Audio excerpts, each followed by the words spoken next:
Bonjour, aujourd'hui nous poursuivons toute l'histoire du monde de la préhistoire à nos jours de Jean-Claude Barrot et Guillaume Bigot.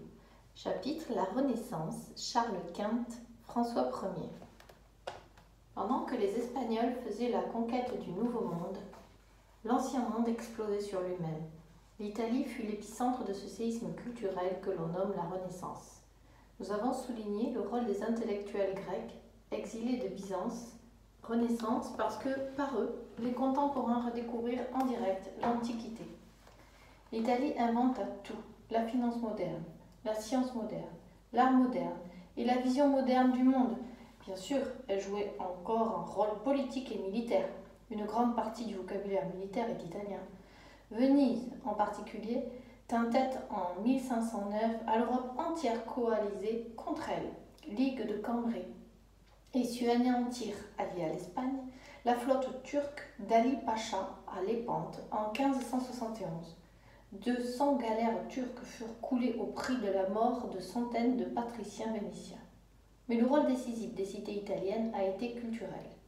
Florence était gouvernée par une riche famille de banquiers, les Médicis, dont Laurent le Magnifique, le plus célèbre 1449-1492, ces financiers extrêmement cultivés lisaient en grec Aristote et Platon.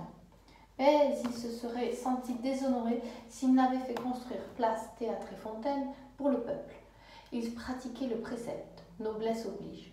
Sans porter de jugement moral, on peut penser que les financiers d'aujourd'hui ne ressemblent guère à ceux de Florence. Ils ne se sentent plus d'obligations sociales et sont en général assez incultes. Quelle chute des Médicis à Messier! En 1532, un conseiller du gouvernement florentin, Machiavel, écrivit un traité politique toujours d'actualité, Le Prince. Réflexion cynique sur la matière de gouverner avec intelligence et ruse. La raison d'État permet à Machiavel de justifier en certains cas le meurtre et le mensonge. Liberté de penser d'une témérité inouïe dans une époque encore chrétienne. Le prince n'oublie cependant jamais que son pouvoir repose sur le consentement du peuple et qu'il est justifié par le bien public. Cette fin morale sachant recourir, il est vrai, à des moyens amoraux. À Rome, la papauté était exercée par des pontifes peu chrétiens. Alexandre VI Borgia, 1492-1502, Jules II, 1503-1513, et Léon X, 1513-1521. Cela démontre qu'une grande institution peut être dirigée par des individus ne croyant plus au message que cette institution diffuse. Au XXIe siècle, les dirigeants chinois croient-ils encore au communisme? En revanche, ces papes de la Renaissance étaient des humanistes et faisaient travailler pour leur compte les plus grands artistes, Raphaël, Léonard, Michel-Ange. Michel-Ange, de son vrai nom Buonarroti,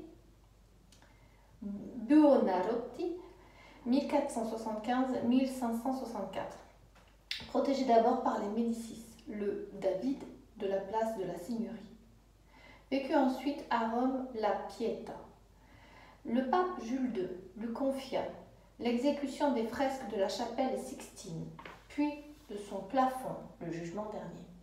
Michel-Ange peignit ce plafond sur le dos, au sommet d'un échafaudage. Quand le pape s'impatientait de la durée des travaux, Michel-Ange lui jetait le contenu de son seau de peinture sur la tête, et le terrible pontife ne protestait pas.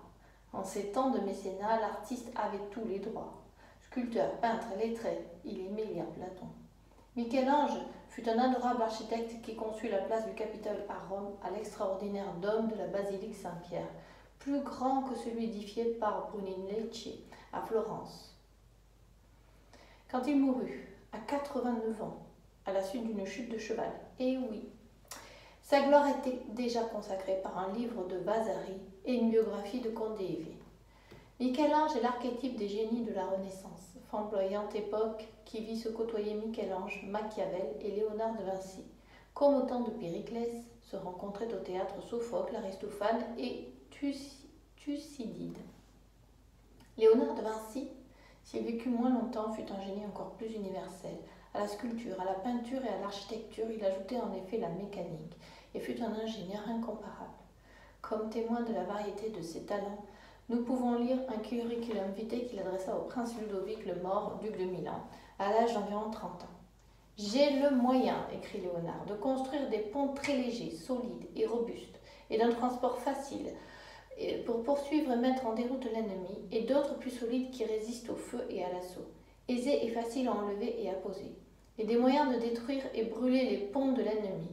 Pour l'investissement d'une place forte, je sais comment chasser l'eau des fossés et construire une infinité de ponts, béliers, échelles d'escalade et autres engins relatifs à ce genre d'entreprise. Si une place ne peut être réduite par le bombardement à cause de la hauteur de son glacis, j'ai le moyen de détruire toute citadelle ou autre place forte dont les fondations ne posent pas sur le rocher. J'ai aussi des méthodes pour faire des bombardes, très commodes et faciles à transporter, qui lancent de la pierraille quasi comme la tempête, causant grande terreur à l'ennemi par leur fumée et grand dommage et confusion. Et si d'aventure l'engagement avait lieu sur mer, j'ai des plans pour construire des engins très propres à l'attaque ou à la défense des vaisseaux qui résistent au feu des plus grands canons. De même, je ferai des chars couverts, sûrs et inattaquables, qui rentreront dans les rangs ennemis avec leur artillerie, et aucune infanterie ne serait capable de les détruire, et les hommes d'armes pourront suivre ces chars impunément sans rencontrer d'obstacles. Au besoin, je fabriquerai des mortiers, très beaux, utiles, différents de ceux qu'on emploie communément. Là où l'usage du canon n'est pas possible, j'inventerai des catapultes, mangonneaux, trébuchets et autres machines d'une admirable efficacité. Bref, selon les cas, je fabriquerai un nombre infini d'engins variés pour l'attaque et pour la défense. En temps de paix, je crois pouvoir vous donner entière satisfaction, soit en architecture pour la construction des édifices publics et privés, soit pour la conduite de l'eau d'un endroit à l'autre. Enfin, je puis exécuter des sculptures en marbre, bronze ou terre cuite. J'ajoute qu'en peinture, mon œuvre peut égaler celle de n'importe qui. La dernière phrase ne manque pas de sel concernant l'auteur de la Joconde. Léonard termina sa vie sur les bords de la Loire où le roi de France l'avait fait venir après avoir conçu l'escalier à double révolution du château de Chambord. Bref, au XVIe siècle, l'Italie était le centre de la puissance et de la gloire. On comprend pourquoi tous les souverains de l'époque voulaient la contrôler. Et d'abord, le plus puissant d'entre eux, Charles Quint, 1500-1556. Charles Quint avait réuni sur sa tête une fabuleuse succession. Duc d'une Bourgogne, il est vrai réduite aux Pays-Bas, la Belgique actuelle, mais c'est Jeanne la Folle, fille d'Isabelle de Castille et de Ferdinand d'Aragon, la couronne d'Espagne, et donc l'Amérique latine, et de son père Philippe le Beau, le domaine héréditaire des Habsbourg, l'Autriche actuelle, le royaume de Naples et la Sicile s'ajoutant en prime à cet extraordinaire héritage. Charles se fit enfin élire empereur germanique. Le titre impérial est choyé depuis longtemps aux Habsbourg, mais comme il s'agissait tout de même d'une élection par les grands seigneurs allemands, Charles, cette fois, dut batailler contre la candidature du roi de France. Il ne l'emporta qu'en achetant les électeurs grâce à l'argent d'un banquier de Francfort, Jacob Fugger, dit le riche. Évidemment, après avoir repoussé les Turcs devant Vienne en 1529, Charles voulut dominer l'Europe, d'autant plus qu'après la disparition de l'Empire d'Orient, il n'existait plus qu'une seule couronne impériale. Charles Quint fut un grand Européen, infiniment plus que le barbare Charlemagne. Il disait d'ailleurs « Je parle français aux hommes et italien aux femmes, espagnol à Dieu et allemand à mon cheval », notant qu'il ignorait l'anglais. Mais la couronne du Saint-Empire était un fantasme. Elle obligea Charles Quint à disperser ses forces de la Castille à la Bohême. Son rêve impérial échoua. 2 ans avant sa mort, il se retira dans un monastère espagnol à Yuste. Seul exemple avec Dioclétien, qui avait pris sa retraite 13 siècles plus tôt à Split, Spalato, le palais en Dalmatie, d'un empereur quittant de lui-même le pouvoir. Le rêve européen de Charles disparut avec lui. Après sa mort, ses possessions furent raisonnablement divisées en deux. À Philippe II, son fils, les domaines espagnols. À Ferdinand, son frère, l'Autriche et la couronne du Saint-Empire. L'Empire restera dans la famille des Habsbourg jusqu'en 1918. L'Empire avait échoué à cause de l'opposition du Royaume de France, lequel occupait une position stratégique au milieu des possessions des Habsbourg. Cette situation centrale obligeait les troupes impériales qui devaient aller d'Autriche en Espagne à effectuer de dangereux détours par l'Italie. Comme ces soldats étaient souvent des mercenaires allemands, pour l'enquêner, l'empereur très catholique ne put les empêcher de piller Rome en 1527. Ce fut un terrible saccage. L'Empire ne put donc abattre la couronne de France. La monarchie française avait gagné en puissance depuis Jeanne d'Arc. Le fils de Charles VII Louis XI, 1423-1483, avait réussi en annexant la Bourgogne à mettre au pas un dangereux vassal, 1482, à force de ruse et de patience. Il avait aussi mis la main sur la Provence. Son fils Charles VIII épousa en 1491 Anne de Bretagne, faisant ainsi entrer ce duché très autonome dans son domaine, mais il reste surtout connu pour avoir commencé les guerres d'Italie, attiré qu'il était par la lumière des cités de la péninsule. Il ne put se retenir d'y chevaucher en 1495. Louis XII, son successeur, fit de même. François Ier, 1494-1547, devint roi de France en 1515. Il prit avec force la suite de ses prédécesseurs. La célèbre victoire de Marignane en 1515, la seule date connue des Français, lui ouvrit l'Italie et assura la France au soutien militaire des Suisses, vaincus mais apprivoisés. Les mercenaires helvétiques formeront encore la garde de Louis XVI à la veille de la Révolution. Ayant manqué la couronne impériale, François Ier s'opposa à l'Empire.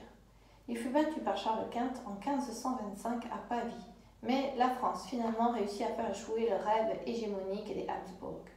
La nation triomphée de l'Empire, François Ier n'hésitant pas, au grand scandale des cléricaux, à s'allier avec le grand turc, Soliman le Magnifique, contre l'empereur très catholique. Le traité du Cateau-Cambrésis mit fin en 1559 aux guerres d'Italie. François Ier fit un roi flamboyant, bel homme, cultivé et renaissant au diable. C'est lui qui fit venir en France Léonard de Vinci.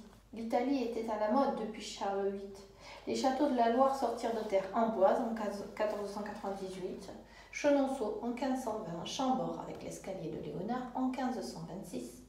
Le fait que cet admirable édifice ne soit qu'un pavillon de chasse donne une idée de la puissance de la monarchie française à ce moment. On construisit Fontainebleau en 1528 et l'on fit à Paris transformer le vieux château du Louvre en palais Renaissance en 1549.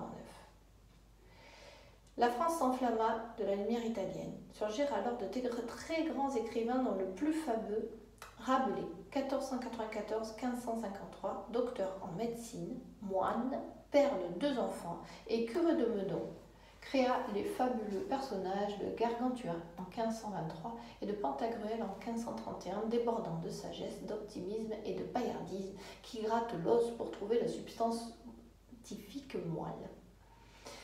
François Ier avait rendu par l'édit Villers-Cotterêts en 1539 l'usage du français obligatoire dans les actes juridiques. Les poètes de la Pléiade donnèrent à cette langue son éclat littéraire. Ronsard, 1524-1585, gentilhomme vendômois, courtisan, auteur un peu leste. Ah, maîtresse, approche-toi, tu fuis comme un faon qui tremble. Au moins souffre que ma main s'ébatte un peu dans ton sein, ou plus bas, si bon te semble. De la nostalgique du Bellay, son ami, depuis 1547, chante de la grandeur de la nation. France, mère des armes et des lois. Qu'il préférait à l'Italie, il avait été diplomate à Rome, et à toutes ses gloires. Plus mon Loire gaulois que le Tibre latin, plus mon petit Liré que le mont Palatin, et plus que l'air marin, la douceur angevine. La Renaissance ne concerna pas seulement l'Italie, l'Espagne, l'Allemagne et la France. Elle réveilla aussi l'Angleterre avec Henri VIII Tudor et Thomas More, la Hollande, Erasme, éloge de la folie, 1509, et même 1509, et même la Pologne. À Cracovie, en effet, un astronome Copernic publia en 1523 en latin un livre subversif, La Révolution des astres, dans lequel il affirmait que la Terre n'était pas le centre de l'univers, que ce n'était pas le Soleil qui tournait autour d'elle, mais la Terre qui tournait autour du Soleil. Révolution totale de la manière que les hommes avaient de considérer le cosmos, y compris les savants hellénistiques. Révolution copernicienne de notre vision du monde. Signalons enfin, mais cela tout le monde le sait, la généralisation de l'imprimerie après Gutenberg. La première Bible fut imprimée en 1455 en remplaçant les parchemins écrits à la main, manuscrits, par des livres reliés et imprimés. L'imprimerie donna aux penseurs et aux savants les moyens techniques d'une diffusion de leurs écrits bien plus large qu'auparavant. Les imprimeurs sortant 100 livres dans le temps qu'il fallait aux copistes pour en recopier